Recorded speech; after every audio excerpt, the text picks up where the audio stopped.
अगस्त में 8,500, सितंबर, अक्टूबर, नवंबर, दिसंबर खटाखट खटाखट खटाखट खटाखट 8,500।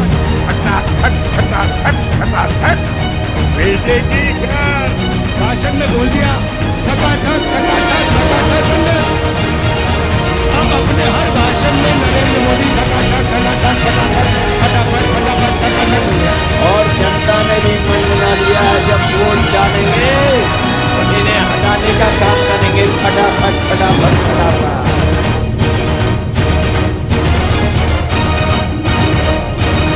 ਭਾਰਤੀ ਚੋਣਾਂ ਦੇ ਨਤੀਜਿਆਂ ਉਹ ਸਾਰੇ ਅੰਦਾਜ਼ੇ ਉਲਟਾ ਕੇ ਰੱਖ ਦਿੱਤੇ ਜਿਨ੍ਹਾਂ 'ਚ ਬੀਜੇਪੀ 400 ਦੇ ਨੇੜੇ ਸੀਟਾਂ ਲੈ ਕੇ ਹੁਕੂਮਤ ਬਣਾਉਣ ਜਾ ਰਹੀ। ਹੁਣ ਤੀਕਰ ਦੀਆਂ ਇਤਲਾਵਾਂ ਮੁਤਾਬਿਕ ਮੋਦੀ ਹੋਰਾਂ ਕੋਲ 300 ਦੇ ਉੱਤੇ ਥੱਲੇ ਸੀਟਾਂ ਬਣ ਰਹੀਆਂ ਨੇ। आप लिख के रखिए मेरे देशवासियों, हिंदुस्तान ने मन बना लिया है कि इस बार एनडीए 400 पार करने वाला है।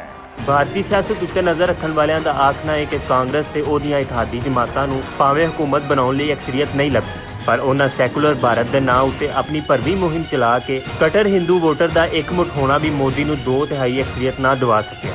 ਹੁਣ ਮੋਦੀ ਹੋਰੀ ਹੁਕੂਮਤ ਤੇ ਬਣਾ ਲੈਣਗੇ, ਪਰ ਜਿਸ ਮੁੱਦੇ ਉੱਤੇ ਉਹਨਾਂ ਆਪਣੀ ਕੰਪੇਨ ਚਲਾਈ ਕਿ ਅਸੀਂ ਭਾਰਤੀ ਆਇਨ ਨੂੰ ਸੈਕੂਲਰ ਤੋਂ ਹਿੰਦੂ ਆਇਨ ਬਣਾਵਾਂਗੇ, ਉਹਨਾਂ ਦਾ ਉਹ ख्वाब ਪੂਰਾ ਨਹੀਂ ਹੋ ਸਕਣਾ। ਇਹਦੇ ਨਾਲ ਇਹ ਵੀ ਆਖਿਆ ਜਾ ਰਿਹਾ ਹੈ ਕਿ ਰਾਹੁਲ ਗਾਂਧੀ ਨੇ ਆਪਣੀਆਂ ਗਲਤੀਆਂ ਤੋਂ ਸਿੱਖਣ ਦਾ ਜੋ ਅਮਲ ਜਾਰੀ ਰੱਖਿਆ, ਲੁਕਾਈ ਦਾ ਇਤਮਾਦ ਉਸੇ ਦਾ ਨਤੀਜਾ ਹੈ। ਹੁਣ ਭਾਰਤੀ ਵੋਟਰ ਮਜ਼ਹਬੀ ਬੜਕਬਾਜ਼ੀ ਤੇ ਗੁਆਂਢੀ ਮੁਲਕਾਂ ਨਾਲ ਖਾਮ ਖਾਂ ਸਿੰਘ ਫਸਾ ਕੇ ਰੱਖਣ ਦੀ ਸੋਚ ਤੋਂ ਤੰਗ ਆ ਚੁੱਕੇ।